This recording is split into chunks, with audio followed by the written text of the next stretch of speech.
So we have discussed a lot in these past 10 sessions. This is the 10th session.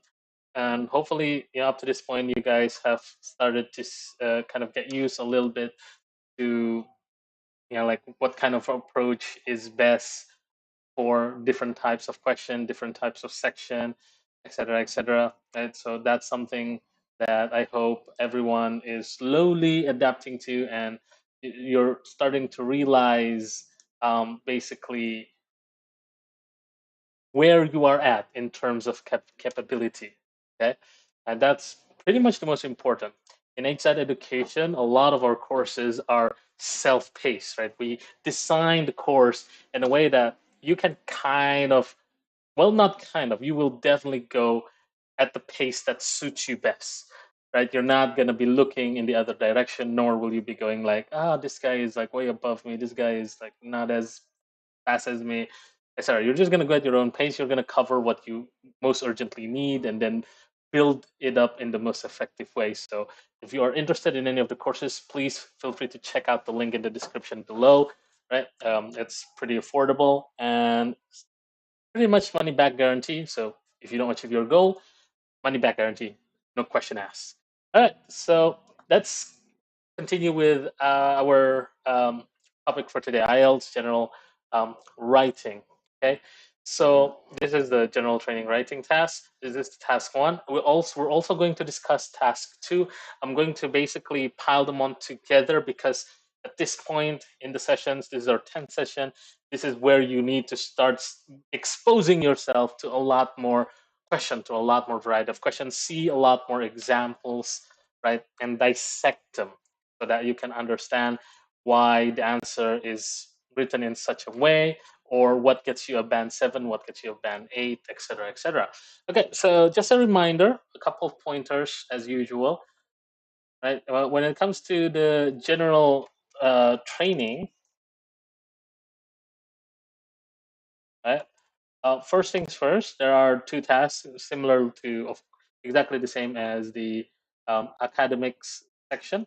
Right? The only difference is that in IELTS general training, you have a lot more variety in the kind of questions you ask. But in task one, it's literally between informal or formal letter. Right? You will need to write 150 words, right? But to write more, we'll get to that again in a sec. Task one is usually informal or formal letter, right? And don't forget, general training is mainly or most commonly used for those trying to obtain a job in a Western country or for citizenship, those kind of things that require you to showcase that formal English ability.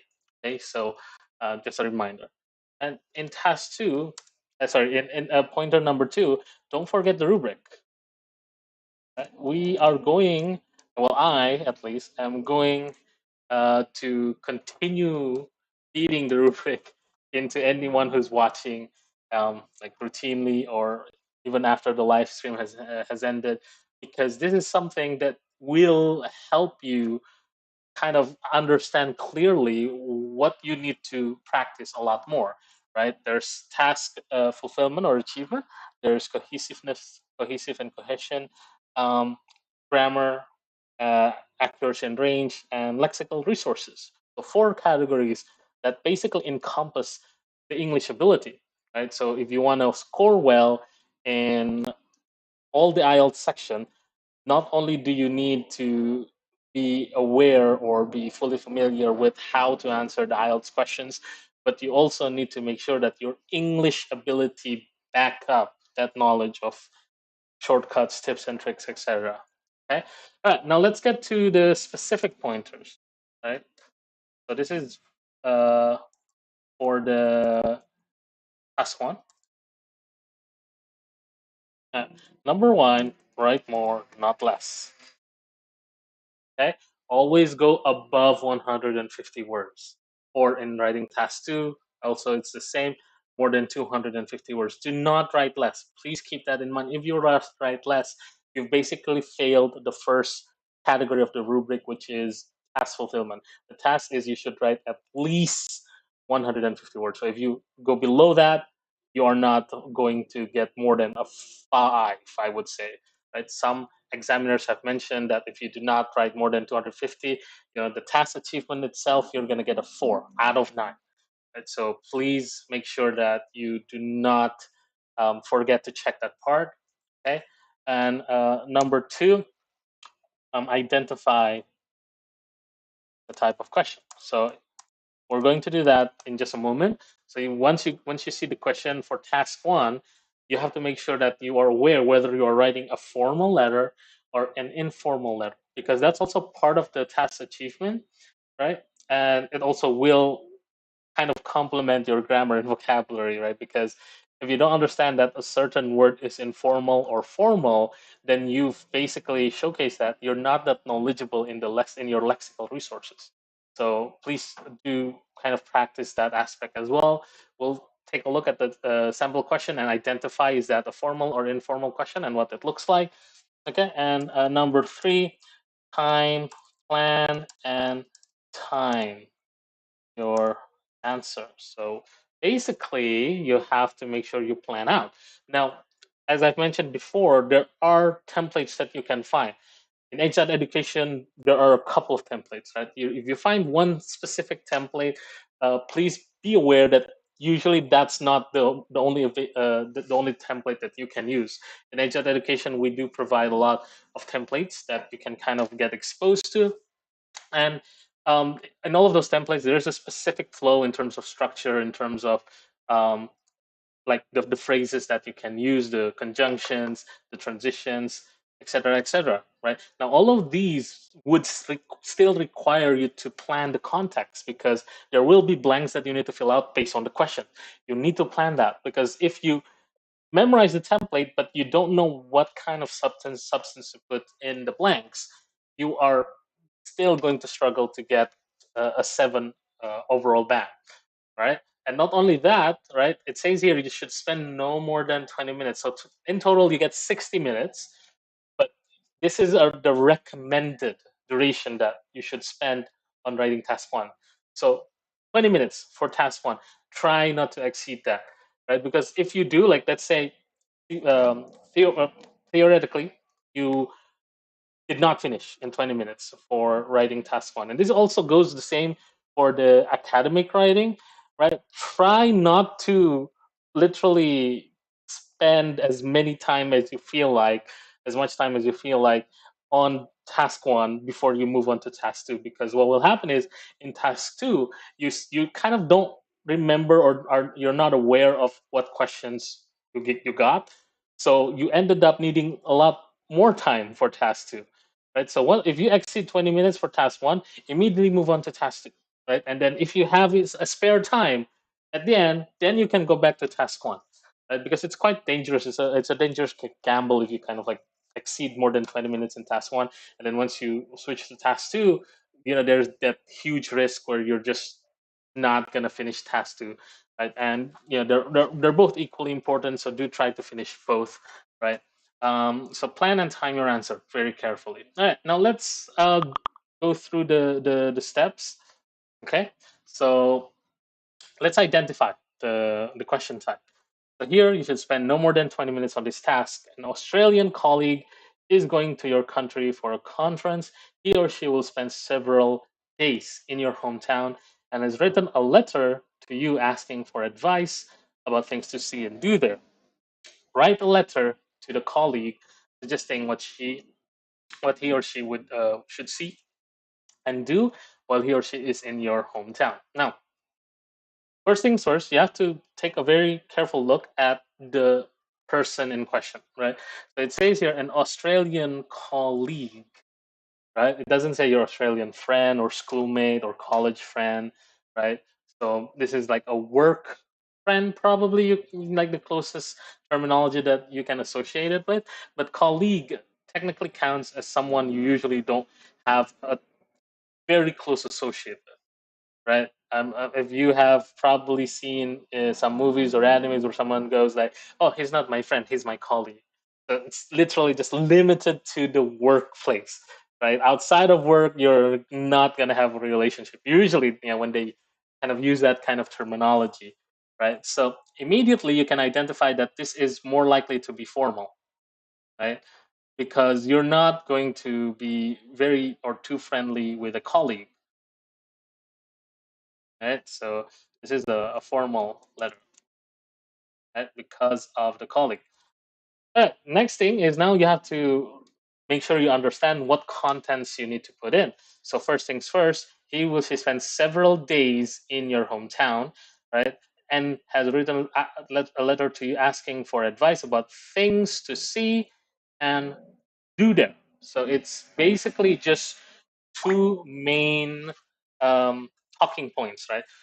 What that person can see and do there. Now you can say like, well, to see and to do might be a collective term. I can put that in one together, but whenever you can categorize differently the topics that the question is asking, please do so, right? Because that will leave you room to kind of fulfill the one of the structure that I introduced before, which is using 5 paragraphs, right? So that means you need one topic for each of the 3 body paragraphs that you have.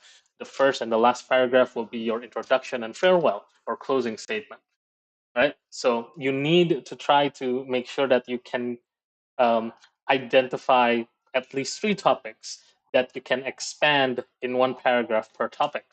All right. So in this case, things to see and do, you can kind of separate that. So you can describe things that that person can see. Right. So just observe with the eyes, enjoy with the eyes, and do there's a certain activity. Right. Whether that be something dynamic or static. Right. As long as something that she or he is doing there. Okay. So in this case, the planning is pretty clear. Right. You can immediately jump into the planning section. So this is the planning part. Okay. So, all right, I'm going to pretend that I'm writing about the city of Jakarta, right? Okay, it says here that I'm supposed to write a country. Now, country is kind of too big, right? Because if that person is going to my place or a specific place, it would be much better to focus it on an area where you don't have to generalize too much, right? And if you want to generalize and immediately mention a country, let's say, for example, I'm from Japan, and I would say, like, oh, I'm glad to hear that you're going to visit Japan. But if we kind of take a look at Japan, like, am I going to recommend things to do in different cities? That's going to be very difficult, right? Especially if you're not too knowledgeable. Regardless of the country you choose, it might be difficult to recommend that person to go like, hey, let's go visit this city and do this. Go visit this city and do this, right? So it is okay to just specify it into one city because if as long as that city is in that country, right, you are safe. You are still fulfilling the task. Okay, so you're not basically going out of your way to change the question. Okay, so let's say the city of Jakarta. That's what I want to basically mention, and this is also going to be what's written in the example and in the sample answer. Okay, now and then immediately you go like things to see. Right, 1, 2, 3. Now as usual, I recommend you to plan a little bit more than what is supposed to be in your writing. So what does that mean? So basically, just if you were to just write even just a little bit more points and ended up not using some of them, it's okay, right? Because one of the things that you should get used to in IELTS is that exposure to ideas. You need that mindset to be able to just come up with something out of thin air, right? As I've mentioned repeatedly, a lot of the times the questions that you are given are going to be unfamiliar to you, right? I mean, I can say for some of you who is watching or who are watching later, right? Some of you might not ever have a colleague, or you don't really ever had any experience of someone visiting your place from outside, right? Or you're that kind of person who doesn't go out much, right? You don't go out much, so you don't really know what to recommend, right? So you have to make things up. I mean, those kind of situation, you do need a creative mind, right? But the creative mind has to remain realistic and rational. So the habit of just brainstorming ideas, right, and trying to come up with ideas out of thin air just on top of your head, that is a really good practice for IELTS question, right? Especially for speaking and writing. That's something that I highly recommend. Okay, so let's say, and then the second one is like things to do, right? Let's say here visit A, B, etc. Right? Things to see, monuments, um, museums, malls. Now I know there's some of you go, oh, go maybe visit the museum. That's the same thing, right? Yes, technically yes, but in museum you're basically just seeing things, so it might make more sense to just use write that under the category of to see, right? But to do like you might want to visit a recreational areas, a park, right, where they can do things and enjoy a luxurious time or a relaxing time, etc.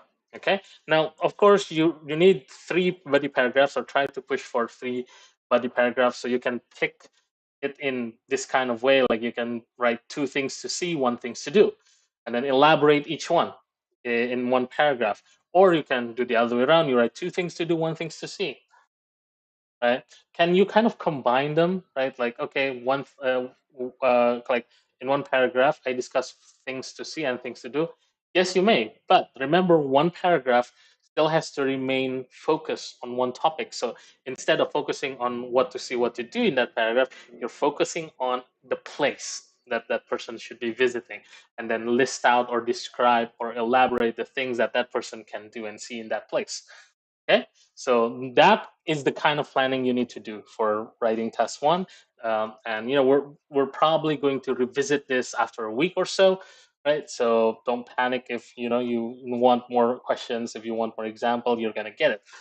Okay, so now that you see that, now that you've already planned that, now let's remind ourselves of the structure, right? Now this is just one of many structures available. Okay, so this is just a sample of the kind of structure you can write. So first one, of course, is the greetings, right? Every letter has a greeting, especially informal letter. It's just the way that you greet would be different. Okay, and number two is like things to see, things to do. One, things to do. I'm gonna just pick to do for the planning part here, or as I mentioned before, right? Place to visit. One, right? You can also so focus on place to visit if you want to combine the see and do in one paragraph. So place to visit to, place to visit. Sorry. One thing that I forgot to mention is that okay, one, two, oh yeah, this is my bad. Okay, one thing that I forgot to mention is that this question is like quite old. Usually in the modern general training tasks, it's you are immediately specified on the things that you need to write, right? But this is a good way to practice your dissecting ability, right? To make sure that you can generate ideas and kind of just identify and allocate what each paragraph should contain. It's a really good practice. Right. Now that you kind of see what you need to hear, right? So you got the plan, right? You identified the formulator, you got the planning, you got the structure. Now you are ready to write. Now, of course, in the real test itself, your planning will be a lot more elaborative than this, but this is like the overall structure of what your plan should look like. Right? Spend the first 5 minutes, you got 20 minutes, like 5 minutes max, right? If once you start to kind of get used and adapt, you will spend way less than this than 5 minutes, right? You might need only 3 minutes. So keep on practicing this approach.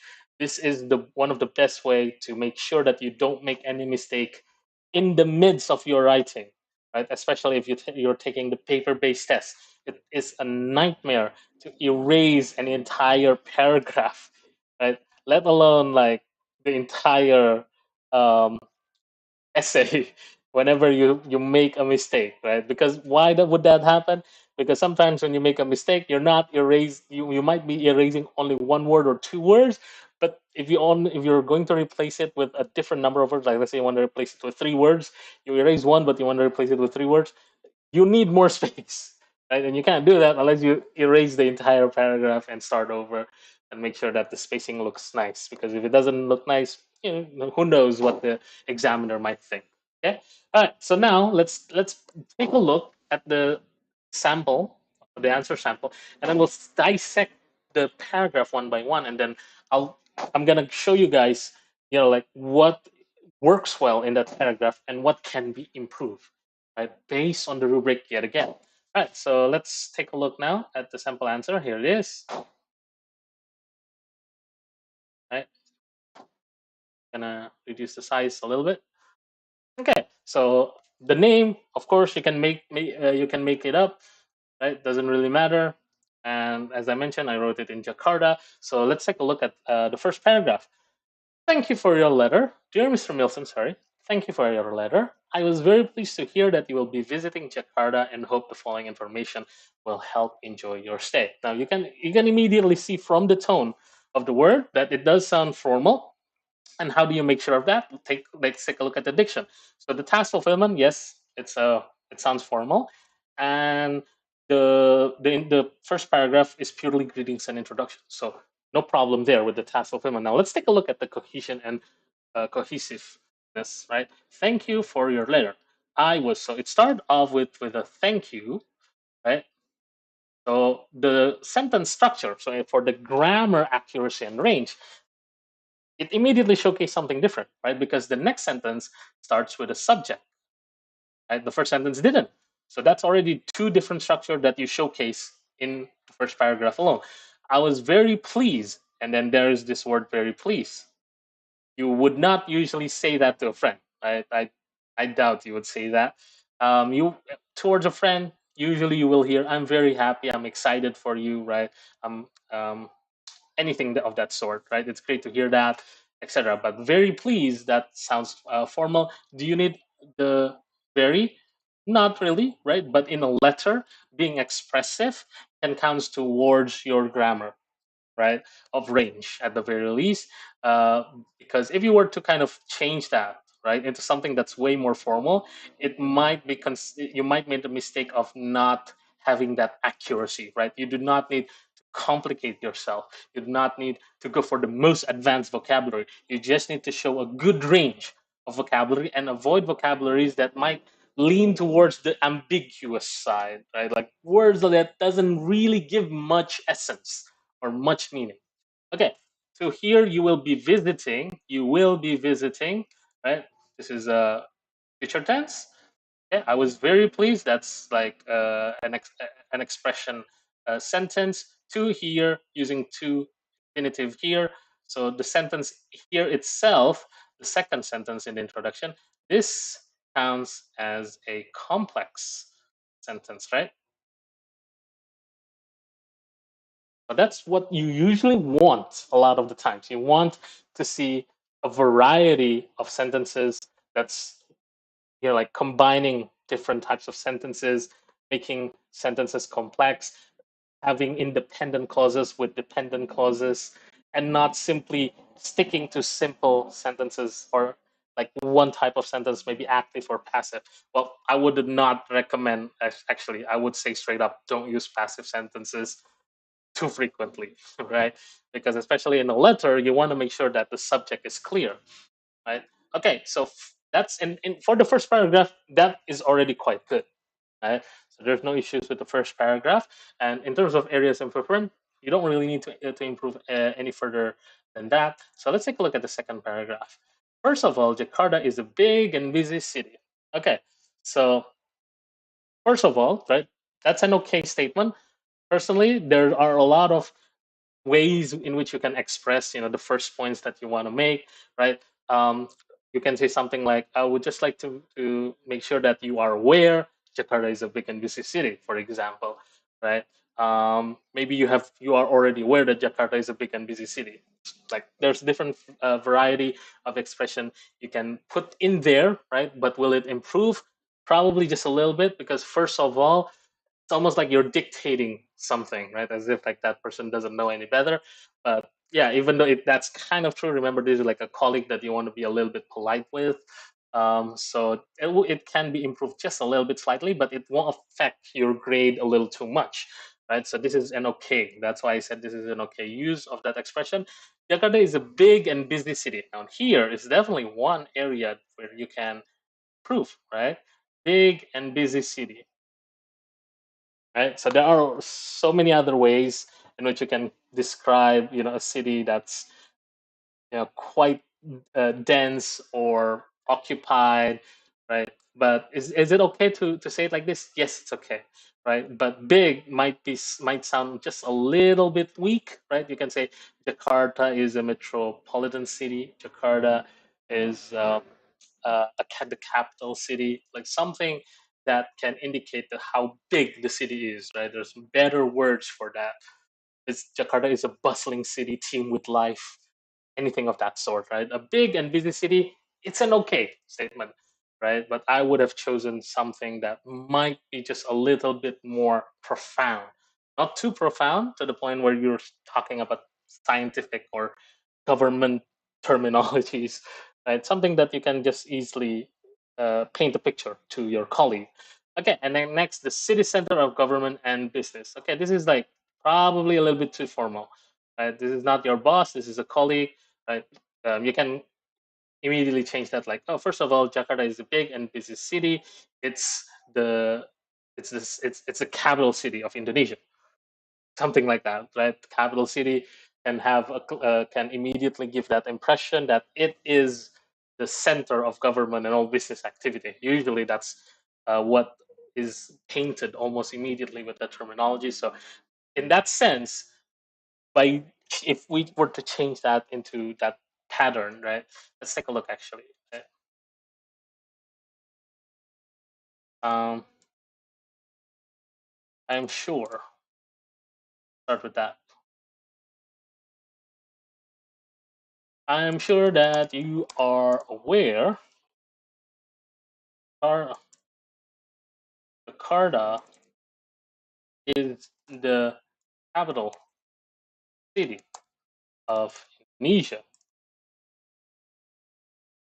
So it is found to be very busy and teamed with life, something like that. Right? And then you can kind of not, and you can just remove all of that part. This is just as an example. Okay, and you get more words out of it as well. Okay, there are many international quality hotels and restaurants, as well as shopping center, markets, and places. All right, now here, what I would try and add is just like a generic word to introduce all of this. Right, there are numerous places to visit, probably. Right, so something like there are vast or numerous. Let's just go down. Numerous places to visit from international quality hotels to shopping centers and entertainments. Example, right? That makes it more efficient. That makes it more efficient because you've introduced first, that's something you're going to try and elaborate in the next two paragraphs at the very least, right? So this counts as an introduction, right? As an introduction to what you're about to say. This one is the greeting, right? Don't forget this is a letter. Okay, so yeah, in that regards, that is one way of improving your answer, right? Now, is there a problem with this? No, but again, right? If you want to go beyond a band 7, you have to make sure that you are fulfilling those criteria in those four rubrics, right? So here, in terms of lexicon, this will probably not score beyond a 7, right? 7 is probably the highest because it's an okay, maybe 6, right? Again, some examiner can be quite subjective, right? So to be just safe, this would probably be in the band 6 range in terms of lexical resources, right? But in terms of grammar range and accuracy, it is safe to say this is a 7 at the very least, right? Because there are no mistakes, and it is a range of different structures showcased immediately uh, in the second, sorry, also in the second paragraph, because we've already seen it being done in the first paragraph. All right, now if we take a look at the next paragraph, right? However, now this is a good point, right? So this is something that I do recommend.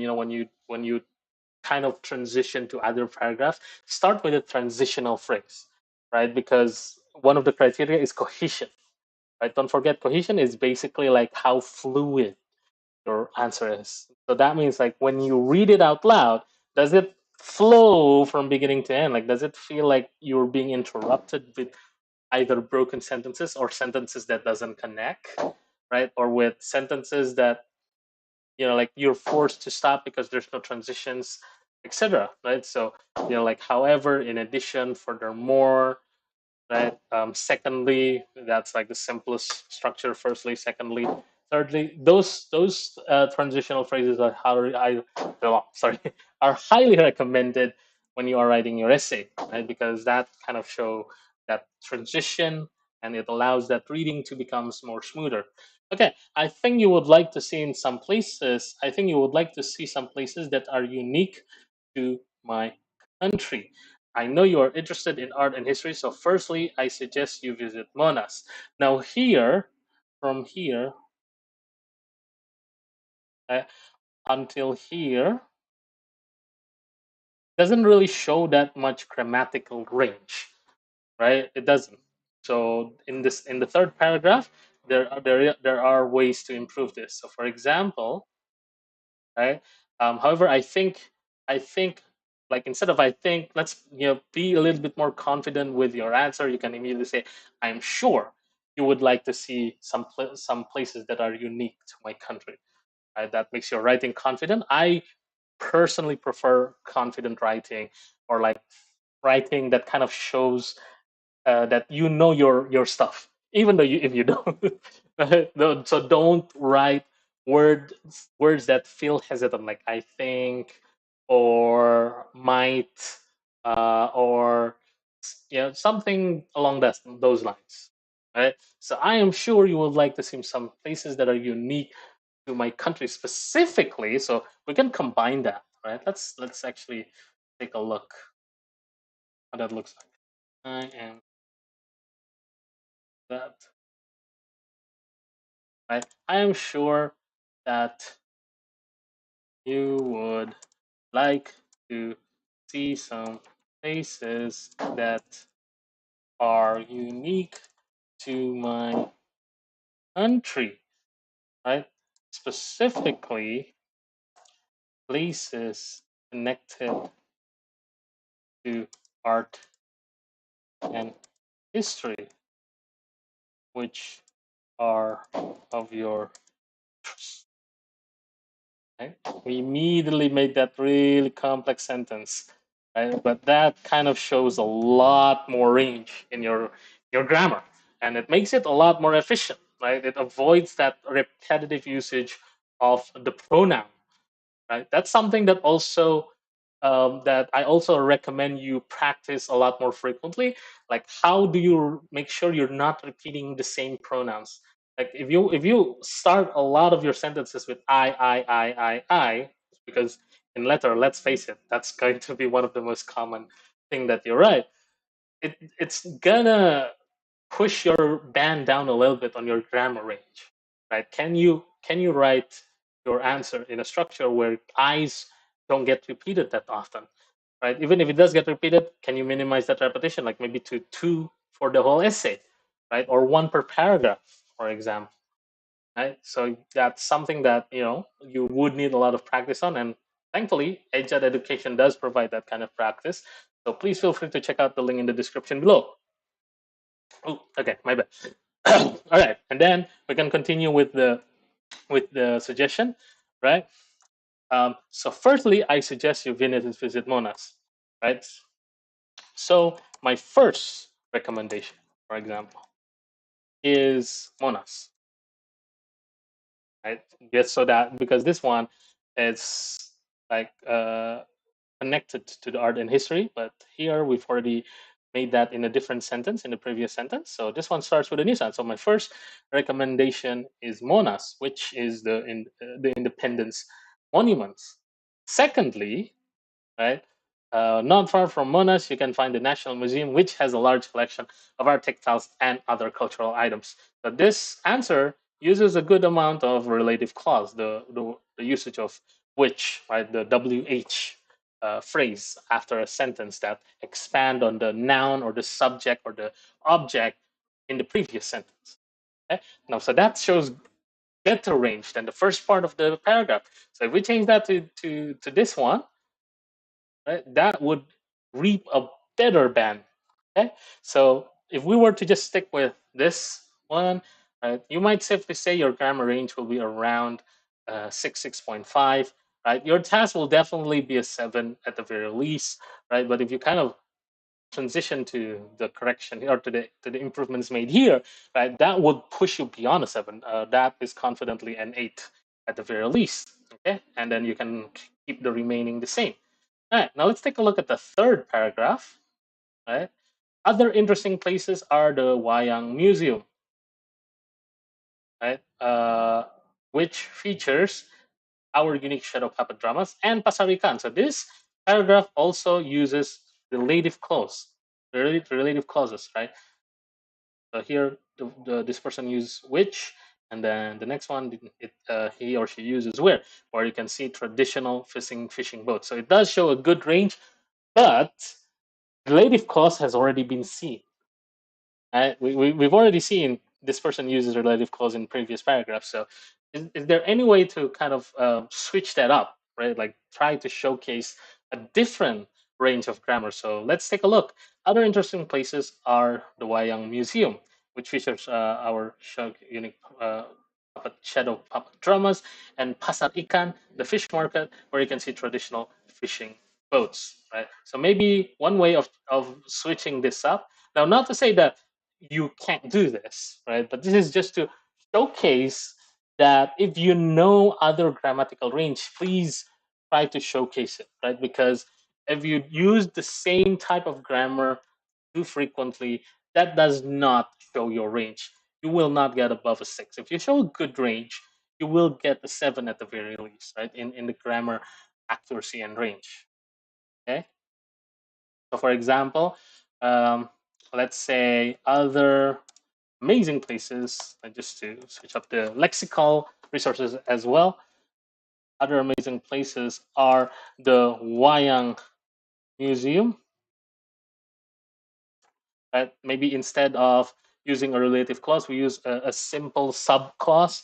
For example, just say, are the Wayang Museum um, place with amazing, with incredible.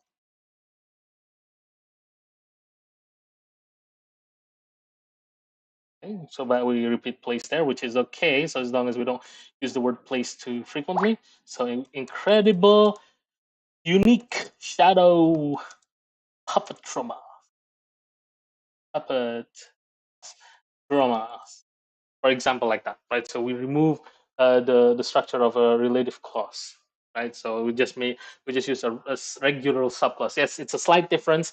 It's just missing the WH word, but it is a difference, right? So you kind of show that you don't need the relative word, right, of the WH, and just immediately say a subclause that is basically a noun phrase that basically function the same way as a relative clause, but you kind of show that you know that knowledge, right? So it is a range. It counts as a range. Okay, so that last paragraph, that's probably the only areas of improvement. The rest are okay in terms of description and recommendation. You can expand a little bit more only if you are lacking in the number of words, right? You can, if you kind of just make a list like this, right, and with a brief description, like which features our unique shadow puppet dramas, like one description, right? That's kind of okay, right? But if you are lacking words, you can definitely expand on that. Only if you're lacking words, right? If you are already above 150, like you're around 160, 170, you don't need to add anymore. You're safe. Okay, so try not to be too redundant in what you are saying. right? If it's already clear in your message, in what you're trying to explain and elaborate, you don't need anything beyond that. Okay. And then lastly, the close greetings, right? The closing greetings. I hope these suggestions have been helpful, right? As you only have a short time in Jakarta, you probably will not be able to do much more sightseeing. But if I can help in any way, please let me know, right? Now, don't forget, right? One of the things that we identify in the beginning is that it's an sorry, it's and a formal letter, not an informal letter. So let's go back a little bit just to make sure that that the vocabulary used here are all formal, right? Especially in the greeting. So let's start off with the last paragraph that we just checked. Have the suggestion have been helpful? Have been helpful. That's a formal tense. That's present perfect, right? So that is a very formal tense that you don't really use frequently in letters to friends. As you only have a short time in Jakarta, you will probably not be able to do much more sightseeing. You will not be able to do much more sightseeing. That is leaning towards a formal expression, because if you're talking to a friend, you might sound like this, right? Well, I hope these suggestions help, right, or will help. Since you only have a short time in Jakarta, I don't think you will get much time to do sightseeing, something like that, right? So the structure as well will kind of dwindle down a little bit in terms of its um, finesse, right? So you that's this is something that you want to do when you are writing a formal letter. But if I can help in another way, please let me know. So you're also this person is also offering help at the end. And of course, a normal courtesy that you would definitely say when you are talking to someone, that where you're using a formal tone. Okay. Now let's go to the previous paragraph. Other interesting places are Wayang Museum, which features, right? That's a formal word, formal expression. If you're talking to a friend, you just say show, something like that, right? Which shows, or which have, right? Or which has, sorry, or which has, right? Something like that. Like a brief, or like a much more simpler expression would make it informal, but this person used feature, right? Quite formal, where you can see traditional fishing boats, right? Traditional fishing boats where you can see that can be formal, informal, doesn't really make a significant difference, so it's okay, right? So as long as it doesn't sound uh, too informal. Okay. However, I think you would like to see some places. Uh, Now let's switch to the middle paragraph. However, I think, or I am sure that you would like to see that are unique to my country, right? That are unique to my country. If you were a friend, you would kind of say something. I'm pretty sure it's better for you to visit the unique places first, right? Something. I think it's better for you to visit the unique places first, right? So here it's like more like a thought suggestion rather than like an enforced suggestion, because that's what you would do usually to a friend, right? So this does leans to what the formal uh, uh, condition statuses, right, of the letter. Okay, and then next, which uh, I know you're interested in art and history again, right? Introducing the interests. So first, the person's interest suggests that you visit Monas, which is a relative clause, is also a formal structure, because you would not usually say that, when you're talking to a friend, right? You would usually just use a subclass most of the time. First of all, next, which is secondly, not far from Monas, you can find the National Museum, which has a large collection of art. So same structure. So that is also formal. So that's okay. That's okay. That's okay. We didn't find anything informal in any of this paragraph. So let's take the second one. The first paragraph we've already checked. Let's take the second paragraph. First of all, Jakarta is a big and busy city, right? That's the only part that I would probably change, because it does lean a little bit on the informal side, right? Big and busy, right? Because especially if your colleague might be like a little bit older than you or someone senior, yeah, that's just not really a good formal expression to use. That's why, if we were to change this to sorry, if we were to change this to this one, then that would make your answer a lot more formal. And business. There are many international quality hotels and restaurants as well as shopping center. That one is fine, right? There are, so that leans toward the formal side. So overall, the essay does fulfill that task achievement or task fulfillment, right? So for the task fulfillment itself, this does lean strongly to a band 7 just for the task fulfillment. The lexical resource. So actually, let's write that down, right? Be safe. Okay. So like task fulfillment. That that is a strong 7, right? Again, some examiner usually can be a little bit more subjective, so you might score a little bit higher than that, right? And some examiner can be really strict, so if you're not lucky, you might score just a little bit lower than that. But for task fulfillment, it shouldn't be lower than 7 for this one. Right? This is like the bare. This is like the bare minimum that I highly recommend you to follow, right? Because it does guarantee you a 7. And then we go to the cohesion, right? So in terms of cohesion, right, there are transitional phrases, and when you read it, it doesn't feel interrupted. So that is also a strong 7, right? And then in the lexical resources, right, now this is the one that we feel like there could be better vocabulary, but one thing that doesn't happen here is repetition. It does not a lot of repetition happen here, right? So in terms of range, it's actually quite good. In terms of accuracy, it's okay. It's not excellent. It's not okay. So this can also be a strong 7, right? With better accuracy, with better accuracy, it might go to an 8. Well, it should go to an 8, right? Cohesion as well, it might go to an 8. Maybe with a little bit more complex sentences where the transition feels a lot smoother. Okay, and last but not least, grammatical range, right? Grammar. Let's just write grammar, range, and accuracy.